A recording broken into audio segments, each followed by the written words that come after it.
Donc la chronique d'un effondrement, l'adieu à Solferino, siège du Parti socialiste depuis 1980, devenu tout récemment siège d'un groupe de BTP spécialisé dans la construction de centres commerciaux, tout un symbole, un effondrement auquel ont assisté tous les témoins que l'on vient de voir, avec parfois une forme d'impuissance. Enfin justement, est-ce que ça aurait pu être évité? C'est ce dont on va parler maintenant avec nos invités. Bonjour à vous, Henri Weber. Bonjour. Vous êtes ancien sénateur socialiste de 1995 à 2004, ancien député européen, toujours membre du Parti socialiste et actuellement expert associé à la Fondation Jean Jaurès. Bonjour à vous Frédéric Savicki, professeur de sciences politiques à Paris 1, chercheur au Centre européen de sociologie politique. À côté de vous Sylvain Courage, bonjour. Bonjour. Vous êtes rédacteur en chef à l'Obs qui est partenaire de l'émission de ce week-end. Et face à vous Grégoire Bizot, bonjour. Bonjour. Vous êtes co-auteur de ce documentaire et journaliste à Libération. Alors, d'abord, peut-être, ces images de déménagement, images cruelles de ce Parti socialiste qui quitte ce siège de la rue de Solferino. On décroche Jean Jaurès. Henri Weber, comment est-ce que vous recevez, vous, ces images ? Je ne peux pas vous dire que ça me fait plaisir et que ça m'enthousiasme. Bon, c'est un cycle qui se ferme, mais ce n'est pas le premier et j'espère pas le dernier. Bon, vous savez, en 1921, quand il y a eu la scission communiste à Tours et que les 3/4 du congrès de Tours se sont levés comme un seul homme pour fonder le Parti communiste français, emmenant l'Humanité, le journal fondé par Jaurès, et emmenant tous les locaux et tous les permanents, il ne fallait pas demander pour qui sonne le glas. Bon. Bien 15 ans après, Blum rentrait à Matignon. Je ne vous dis pas qu'il en ira de même cette fois-ci, parce qu'on est dans une situation très compliquée. Plus compliqué que... Parce que là, vous convoquez l'histoire ancienne. Oui, mais j'aurais pu la convoquer la plus récente. Vous savez, en 1969, il ne faut pas oublier que Defer et Mendès ont fait moins bien que Hamon. On va en reparler d'ailleurs. On en reparlera tout à l'heure. Mais en tout cas, sur ces images, on comprend qu'évidemment, pour le militant que vous êtes, c'est une douleur. Je vous pose la même question, Frédéric Savicki. Au regard de l'histoire, c'est quand même pas rien ce qu'on voit. Ce déménagement, cette benne dans laquelle... on déverse un certain nombre de symboles, d'affiches, de victoires, de défaites aussi. Oui, c'est un symbole parce qu'un parti politique, c'est aussi une entité matérielle, c'est du capital accumulé. Le Parti socialiste avait acquis Solferino dans le contexte de la fin des années 70. Il s'y installe à la veille de l'arrivée au pouvoir. Donc effectivement, on voit bien que là, c'est un cycle qui s'arrête. C'est aussi le fait de, évidemment, dilapider d'une certaine façon tout cet acquis. Et puis, je pense que c'est peut-être aussi nous, effectivement, la possibilité de rebâtir autre chose et finalement de se débarrasser d'un bâtiment qui était aussi un peu désuet et très luxueux, finalement. Bon, on ne va pas rentrer dans les détails, mais ce n'était pas forcément un bâtiment très fonctionnel. C'était un bâtiment qui était fonctionnel parce qu'il était proche des lieux de pouvoir, mais du coup, on ne faisait qu'y passer. C'était un lieu qui n'était pas très investi, sauf lors des réunions du Bureau national. Et donc, bon, voilà, le Parti socialiste s'est débarrassé, s'est lesté ça, mais pour récupérer de l'argent, pour faire autre chose, hein, pas pour payer des dettes, par exemple. Alors, c'est un lieu qui n'est pas très investi, n'empêche qu'on le voit bien dans le documentaire, cette salle Marie-Thérèse Ekem, que vous connaissez bien, Henri Weber, il s'y est passé des choses quand même, Sylvain Courage, des morceaux d'histoire. Oui, tous les mardis soirs, c'était le lieu de réunion du Bureau national, donc, où les socialistes exposaient leur point de vue et se déchiraient, procédaient parfois à des synthèses, mais toujours difficiles. Et donc, c'est un endroit où, effectivement, il y a beaucoup de fantômes, beaucoup de présence. Et on le ressent dans le documentaire. Certains des participants, quand ils rentrent dans la salle, ils sont encore impressionnés. Il y a quelque chose du rituel. Et quand Myriam El Khomri reprend la place qui était la sienne au moment où elle a affronté ses camarades pour la fameuse réforme du travail, on sent qu'elle n'emmène pas large et que tout lui revient. Donc l'idée de situer cette action dans cette unité de lieu, c'est vraiment un ressort dramatique. Alors Grégoire Bizot, ça n'a pas dû être facile d'ailleurs de faire rentrer des caméras à ce moment douloureux de l'histoire du Parti socialiste à l'intérieur de la rue de Solferino. Alors l'actuelle direction du Parti socialiste a été d'accord sur le principe de faire un inventaire au sein même du Parti socialiste, au cœur de son bureau national. Ça, ils trouvaient l'idée plutôt judicieuse et elle pouvait leur servir pour justement tourner la page de ce quinquennat douloureux. Par contre, ils n'étaient pas du tout d'accord, mais alors pas du tout, avec l'idée qu'on puisse filmer ce déménagement. Donc ce qu'on voit, ces images qu'on voit, elles sont totalement inédites. Totalement inédites, elles n'existent pas. idéalement, pour la direction du parti, ils auraient préféré qu'elle n'existe jamais. Mais il se trouve que vous étiez là à ce moment-là. On était là, on était accrochés un peu comme un berlingot sur son rocher, on s'est démené un peu pour leur dire que non, là, on est en situation, donc on va tourner ces images. Et d'ailleurs, les militants et les permanents qui étaient là, ils étaient contents que ces images puissent exister, parce que, évidemment, c'est un moment d'histoire et que ce moment d'histoire avait besoin d'images. Il y a une question au tout début du documentaire sur laquelle je voudrais avoir votre sentiment. Comment est-ce qu'on a pu en arriver là? Il y a le fiasco sur Florange, il y a le fiasco sur la déchéance de nationalité, le fiasco de la réforme du Code du travail avec une opposition massive chez les socialistes. On a l'impression que c'est une tragédie, que ça ne pouvait pas ne pas arriver. Ça a tenu à quoi? C'est les choix idéologiques, c'est François Hollande, la personnalité de François Hollande? Si c'est une tragédie, ce n'est pas une tragédie spécifiquement française. Les partis sociodémocrates, les partis de toute la gauche, de gouvernement, de la gauche responsable, sont en crise partout, dans toute l'Europe, y compris des mastodontes comme le parti social-démocrate allemand. Autrement dit, on peut incriminer la politique de François Hollande ou de héros du gouvernement. Il ne se prive pas de le faire. Il y a tous ceux qui disent trahison, trahison, trahison. Évidemment. Bon. Mais ce n'est pas des raisons spécifiquement franco-françaises. Et j'ajouterais que cette crise n'est pas seulement une crise des partis de gauche, c'est une crise de tous les partis de gouvernement. Regardez où on est aujourd'hui, l'ancien UMP, la République. En réalité, nous assistons à la forme partisane d'une crise générale de la démocratie. Mais là, là-dessus, j'aimerais bien vous entendre aussi, Frédéric Savicki, parce que tout ça semble un peu exonérer quand même les responsables. Non, je n'exonère rien. Mais évidemment, on a commis des erreurs. On était aussi contraint de prendre tout un ensemble de mesures qui étaient absolument nécessaires, mais qui étaient impopulaires. Les hauts fourneaux ont été fermés parce qu'on ne pouvait pas ne pas les fermer. Les hauts fourneaux, désormais, ça se passe au bord de la mer et pas au cœur des montagnes.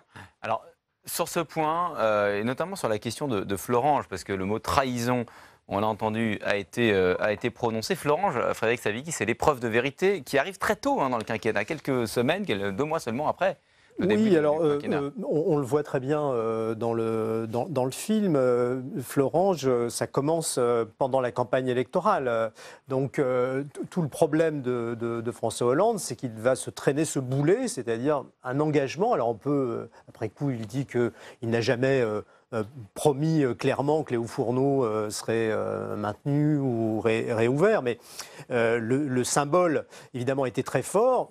Et notamment celui qu'on voit dans le film, voilà. François Hollande sur la camionnette. Voilà, et Arnaud Montebourg a raison de rappeler qu'il le fait à un moment très précis de cette campagne électorale parce qu'il est talonné par Jean-Luc Mélenchon. Et après, évidemment, la réalité du pouvoir, c'est une réalité assez, on pourrait dire, brutale, comme toujours, mais ça symbolise, à mon avis, assez bien ce qui a été justement les principaux reproches qui ont été faits à François Hollande dès le début, dès septembre 2012, et d'ailleurs ça se traduit par des décrochages dans la courbe de popularité, c'est-à-dire le décalage entre ce qu'il a annoncé dans les campagnes, c'est-à-dire on va faire un bras de fer sur les questions européennes, sur la question du traité européen, on va imposer les 75%, on va s'attaquer à la finance, et puis du coup effectivement le fait qu'il fait, non seulement il ne le fait pas, mais d'une certaine façon, il fait le contraire, parce que là aussi, c'est bien rappelé dans le film, l'épisode du CICE, ça prend tout le monde de court. C'est-à-dire que ce n'était pas annoncé dans le programme.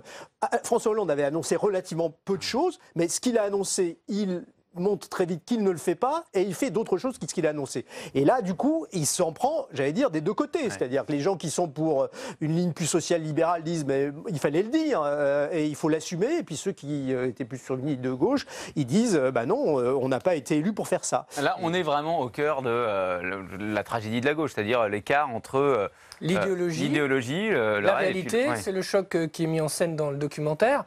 François Hollande, il le dit, j'ai été élu grâce à la force du Parti socialiste. Mais ensuite, on a l'impression qu'il n'a fait que trahir ou que décevoir les socialistes, parce que justement, lui, il était à l'épreuve du réel, et qu'à Solferino, à nouveau, cette unité de lieu qui est intéressante, à Solferino, finalement, on gardait encore cette orthodoxie, ces idéaux, plutôt nationaliser que restructurer le site, plutôt préserver le code du travail que de le réformer, etc. Et on voit ce choc et cette incompréhension totale. Et ce qui fait que la crise des partis politiques est plus grave concernant le PS français, c'est que en 2012, ils avaient tous les pouvoirs.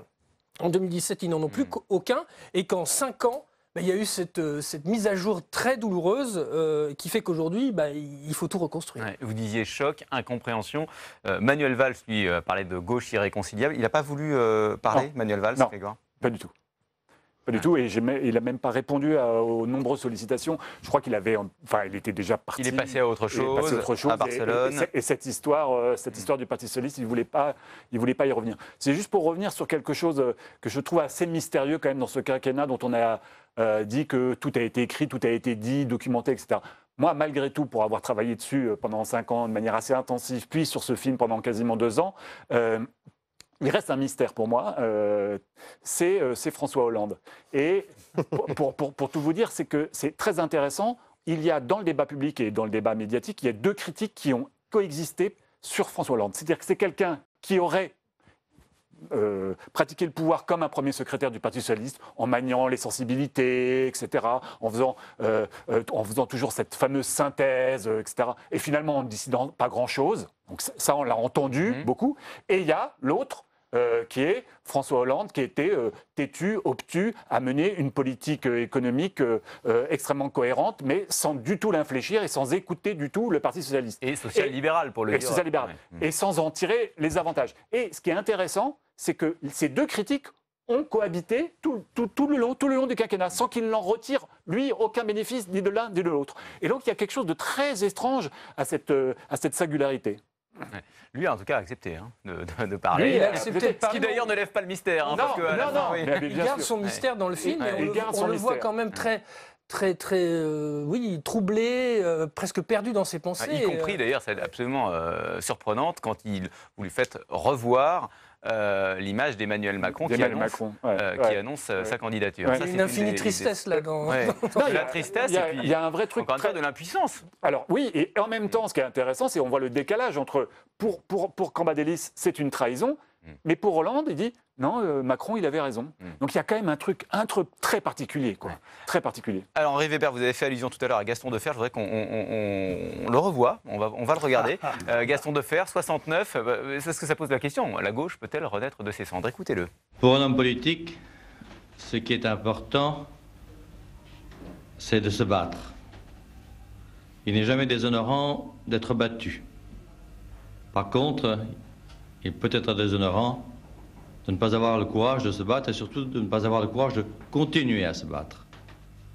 Je ne peux pas dire que ce soir ait été une bonne soirée pour moi, mais je n'ai pas perdu courage et je continuerai avec mes amis à me battre pour les idées que j'ai défendues au cours de la campagne électorale. Alors on rappelle le score de Gaston Defferre, 5%. 0,1. Oui, mais c'est un ancien résistant. Oui, alors, mais justement, de ce point de vue-là, quand même très important, parce que voilà, il parle de courage, il est, on a l'impression que, voilà, finalement, 12 ans après, il s'est passé des choses, la gauche a tiré les conséquences, on est dans une situation absolument incomparable, évidemment, aucune situation n'est... Mais est-ce que vous pensez qu'il peut y avoir quand même un rebond du même type? Non, mais moi, j'en suis certain, mais pas ça ne sera pas la même chose. Bon. Je suis certain qu'il y a un espace pour une gauche responsable de gouvernement social-démocrate, et même que cet espace est vaste. Parce que la critique social-démocrate du capitalisme est plus actuelle que jamais, comme système profondément inégalitaire, profondément irrationnel et profondément aliénant. Regardez ce qui se passe. Donc l'actualité de la critique est tout à fait là. Et l'actualité des objectifs, c'est-à-dire une économie régulée, un éco-développement, enfin je ne vous fais pas toute la litanie. Donc il y a un espace. Il y aura 2 grandes différences. D'abord, ça va être la refondation. La refondation, c'est une rénovation de la cave au grenier. Rénovation théorique, rénovation programmatique, organisationnelle. Parce que l'organisation, il en parle, François Hollande. Dans le film, il dit, voilà, moi, j'aurais aimé qu'il y ait... Enfin, il ne le dit pas comme ça, mais voilà, il parle d'un dépassement. Il parle d'une nouvelle forme, d'un mouvement. Ce qu'Emmanuel Macron a fait, d'ailleurs. Les 2 différences, la première, c'est qu'à mon sens, ça va être beaucoup plus dur parce que le contexte est complètement différent. Je le disais, le fond de l'air est brun et la combativité populaire de la classe ouvrière en particulier et de la jeunesse n'est pas ce qu'on a connu dans les années 70. Bon. Et puis, jusqu'à présent, il y a eu 3 résurrections du Parti socialiste. Je vous ai parlé de la 3e parce que je l'ai vécue, celle de 69. Bon, il y en a une dans les années 20 après le congrès de Tours, il y en a une après la Seconde Guerre mondiale parce que le Parti socialiste, la SFIO, avait été dissoute, et puis il y en a une en 69, c'est le cycle d'Épinay. Donc là, on est sur la 4e. Bon, cette 4e, contrairement aux précédentes, je ne suis pas sûr qu'elle partira du corps des élus et des militants socialistes. Parce que ce qui a changé, c'est effectivement qu'on est dans un moment complètement différent, ne serait-ce que parce que réseaux sociaux, parce que la politique s'organise complètement différemment aujourd'hui, Frédéric Savicki. Le Parti socialiste, je termine là-dessus, sera un élément de cette refondation. Mais pas du tout sûr que ce soit l'élément principal. Un élément parmi d'autres. Forces, dont certaines ne sont même pas encore apparues, qui feront partie de cette renaissance de la gauche. Frédéric Savicki. Alors les réseaux sociaux changent la donne quant à la façon dont les partis ou les organisations politiques doivent se structurer, c'est clair, mais en même temps, quand on reprend l'histoire qu'évoquait Henri Weber, la gauche et le Parti socialiste sont arrivés au pouvoir et ont pu changer les choses quand il y avait eu précédemment des mouvements dans la société en faveur des idées qui étaient portées. En 1936, ça a été, rappelons-nous, avant le Front populaire, un grand mouvement de grève. Ça a été le cas aussi pendant la Libération. 68 a quand même effectivement contribué à redynamiser la gauche. Est-ce que ce qui est en train de se passer, on n'en sait rien pour l'instant avec les Gilets jaunes, peut aussi remettre au goût du jour des valeurs d'égalité, de justice, de redistribution? On le verra.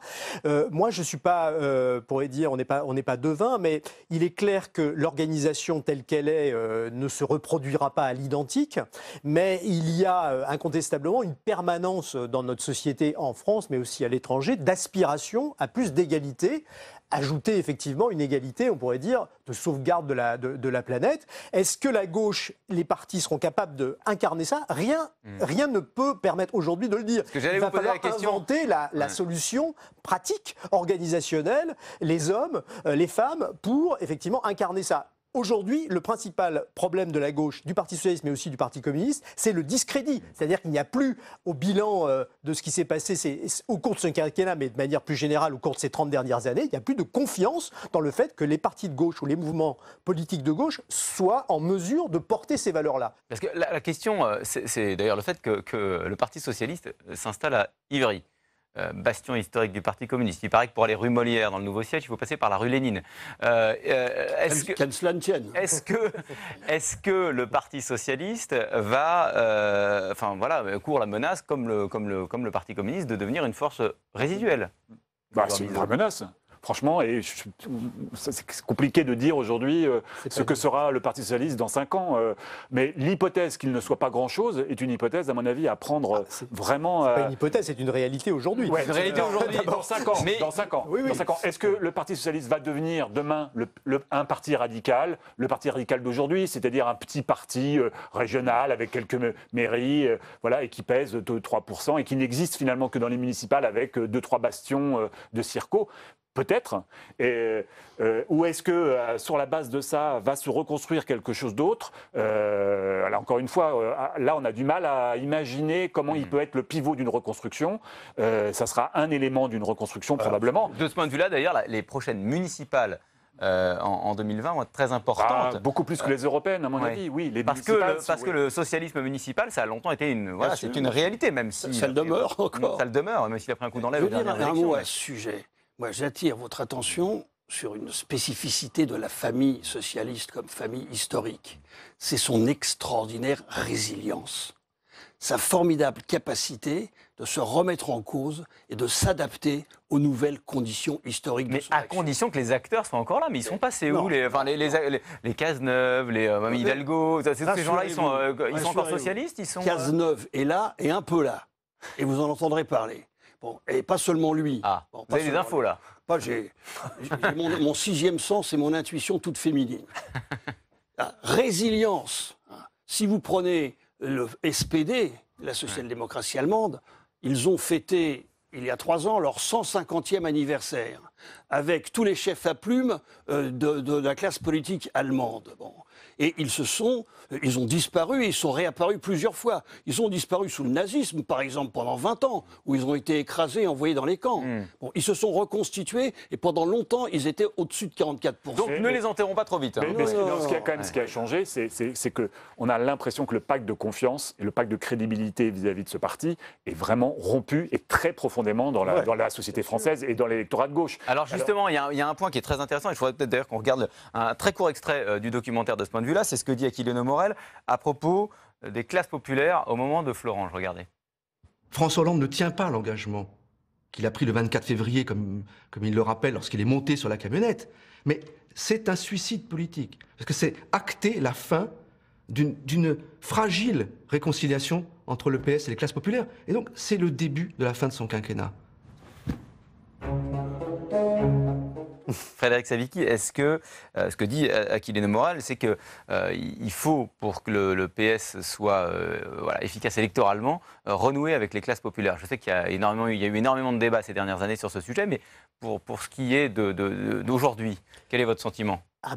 Alors, il faut se mettre d'accord sur ce qu'on appelle classe populaire, mais si on entend par classe populaire le monde des ouvriers, des employés, de toutes les auto-entrepreneurs ou précaires qui gravitent tantôt ouvriers, tantôt employés, etc., ça représente tout de même encore 40% de la population active. La gauche a vocation, effectivement, les partis de gauche ont toujours eu vocation quand même aussi à les représenter, et la défiance, elle est ancienne, très forte. Il y a eu un petit sursaut. Très loin du Parti socialiste, ces gens-là, aujourd'hui. Ils sont quand même essentiellement au Front National. Non, ils sont d'abord dans l'abstention. Quand on regarde le comportement modal des ouvriers, par exemple en France, c'est des gens qui votent plus. Et au présidentiel, rarement. Et beaucoup moins que les autres. Donc la difficulté, elle est là. Elle est de redonner de l'espoir simplement en l'action politique. Avant même déjà, les gilets jaunes, c'est pas forcément toutes les classes populaires, ça touche aussi une partie des classes moyennes. Il y a parmi les gilets jaunes des gens qui expriment des valeurs qui sont tout à fait, on va dire, raccord avec ce qui sont les valeurs historiques de la gauche. Et donc, de ce point de vue-là, il n'y a pas forcément, je dirais, d'hostilité de principe à la gauche. Par contre, effectivement, ce que je disais tout à l'heure, le PS n'apparaît pas pour ces électeurs-là comme celui qui va les défendre. Alors, ils ont peut-être un peu tort sur un certain nombre de mesures, mais ils ont le sentiment, finalement, que le langage du Parti socialiste, que les promesses, le vocabulaire, la grammaire, etc., est complètement décalé et éloigné. Alors, ça tient aussi à des comportements. C'est pas simplement des paroles ou des promesses, c'est aussi ce qu'incarne le Parti socialiste. Bon, il y a effectivement Édouard Martin qui avait été représentant du parti, mais il n'y a plus d'ouvriers, il n'y a plus d'employés. Le PS, depuis très longtemps, effectivement, c'est un parti de professionnels de la politique. Et il suffit pas pour ça d'aller à Ivry pour renouer avec...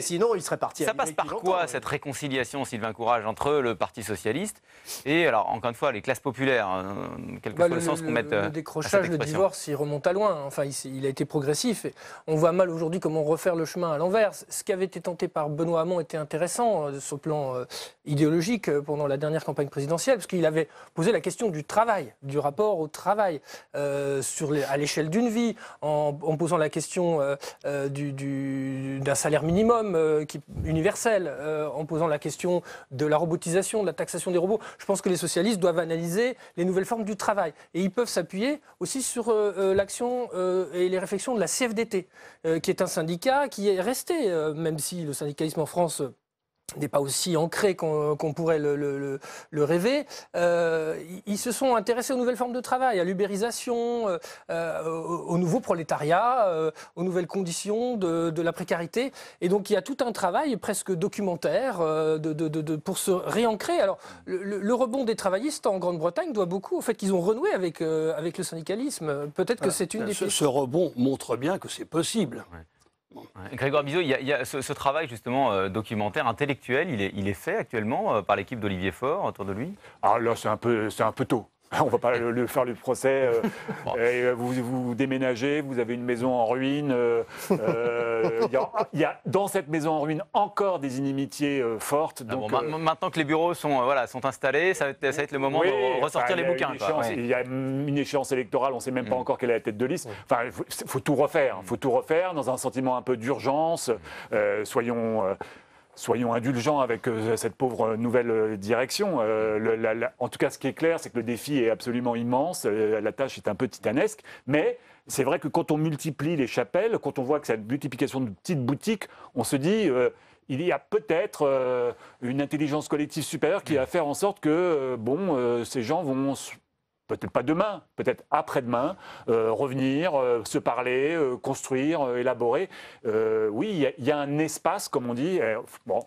C'est les observateurs, on parle un peu en part de marché, marketing. Ouais. Peut-être que c'est pas comme ça qu'il faudrait parler. Peut-être que nous sommes déjà du vieux monde en parlant d'espace. Mais il n'empêche que l'électorat, la sociologie de la gauche se porte relativement bien. Pas si mal, en tout cas. Donc toute la question est de savoir comment lui parler. Ça m'amène d'ailleurs au dernier thème que je voulais évoquer. Vous en parliez d'ailleurs très rapidement au début de ce débat, Henri Weber.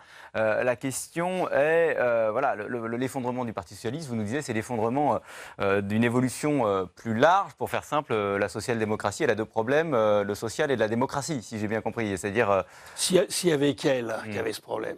Nous vivons une crise extrêmement profonde de notre démocratie libérale représentative qui affecte tous les partis de gouvernement. Les seuls partis qui, pour l'instant, ont le vent en poupe, c'est les partis populistes, de droite ou de gauche, xénophobes ou démagogues, vierges de tout bilan, et qui se lancent dans une démagogie à fort décibel. Ceux-là ont le vent en poupe, parce qu'on ne peut pas leur dire... Quand vous y étiez, qu'est-ce que vous avez fait ? Bien, parce qu'ils n'y ont précisément jamais été, et en conséquence, ils n'ont jamais rien fait. Bien, donc, le moment de vérité pour le Parti socialiste, le mois prochain, ce seront les élections municipales de 2020. Parce que, comme vous l'avez dit à juste titre, la social-démocratie française est une social-démocratie municipale. Ses forces vives, c'est parmi les conseillers municipaux, les maires de tout niveau. Et elle conserve des forces très considérables dans ce domaine et elle se redressera, évidemment, en se réinventant, comme elle l'a fait à plusieurs fois dans l'histoire, en se réinventant sur le plan du projet, sur le plan de l'analyse du nouveau capitalisme. On est rentré dans un capitalisme qui n'a rien à voir avec celui qu'on a connu. Nous avions appris, la social-démocratie européenne, à maîtriser un capitalisme industriel et national. Et ce que nous je sommes comprends, en tout cas, c'est que pour vous... à un capitalisme mondialisé, numérisé et dominé par la finance. C'est un autre problème. Ce que je comprends, c'est que pour vous, et là-dessus je vous pose la question à vous, Frédéric Savicki, le moment de vérité, c'est les municipales.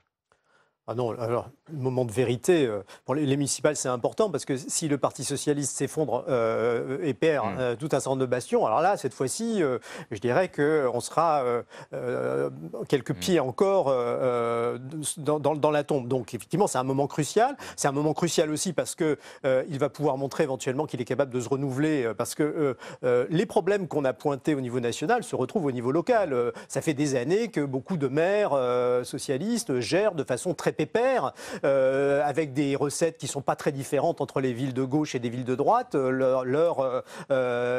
populisme, il peut tout à fait s'exprimer à l'échelle locale exactement de la même manière. Ou en tout cas, le Parti socialiste peut apparaître finalement comme parti gestionnaire, n'ayant pas forcément beaucoup d'audace. Bon, il peut être réélu. Bon, voilà, donc il faut aussi faire la preuve qu'on est capable. Alors, c'est commencé à se faire, par exemple, pour expérimenter dans certains départements le revenu universel ou choses comme ça. Après, il y a un deuxième écueil.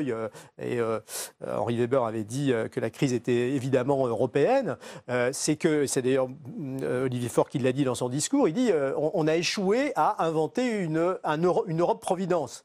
c'est là le problème. C'est-à-dire tant que, évidemment, les recettes classiques de l'État-providence ne marchent plus et ne peuvent marcher qu'au niveau européen, si on n'est pas capable de faire avancer la question de l'harmonisation fiscale, l'harmonisation sociale, une politique européenne cohérente en matière d'environnement qui impose des règles à ceux qui commercent avec l'Europe en matière d'environnement, on sera toujours en situation de décevoir, quelle que soit la perspective d'arriver plus ou moins vite au pouvoir. Donc, étant entendu que la social-démocratie, historiquement, c'était le compromis et qu'aujourd'hui, l'ambiance n'est pas vraiment au compromis. C'est le compromis et c'est en même temps effectivement la régulation à travers des négociations avec les organisations syndicales, avec la capacité de l'État à intervenir dans le marché.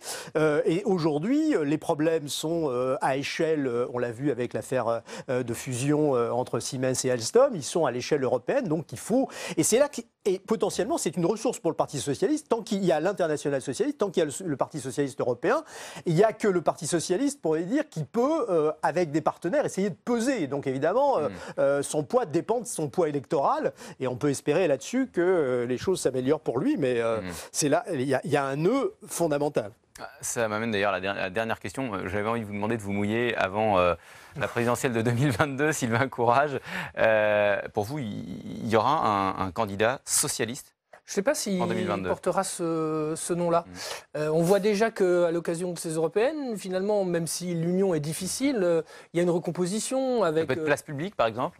Place Publique joue le rôle d'un club, mais un club qui a des idées intéressantes, qui est généreux, qui n'a pas d'intérêt à défendre et donc qui peut œuvrer à La Réunion. Et on voit qu'il commence à marquer des points. Donc probablement...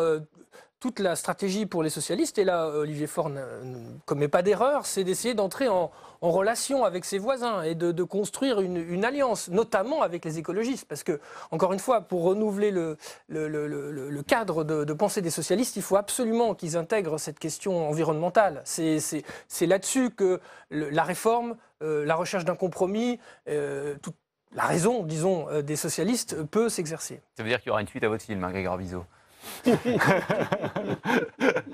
Le redéménagement. Oui, voilà, le retour à Solferino.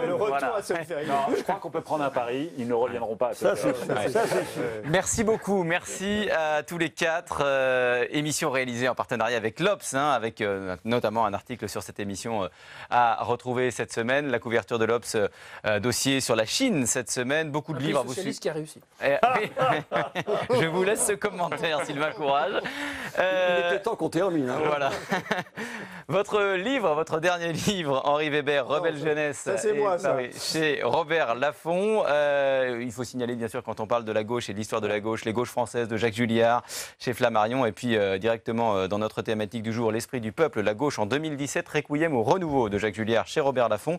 On peut aussi signaler les leçons du pouvoir de François Hollande, bien sûr, chez Stock en 2018, et puis deux de vos ouvrages, Frédéric Savicki, Les réseaux du Parti socialiste, Sociologie d'un milieu partisan, c'est paru en 2017 chez Belin. Et puis La Société des socialistes, le PS aujourd'hui, avec Rémi Lefebvre, édition du Croquant. Un monde en doc se poursuit sur Public Sénat avec la découverte d'un homme clé dans la Russie de Vladimir Poutine. Le patriarche de Moscou a accepté d'être suivi pendant de longs mois par des journalistes français. L'occasion de comprendre son rôle. Très politique et donc très controversé. Le film d'Alice Cohen et Samuel Lieven s'appelle God Save Russia. Excellent week-end sur Public Sénat.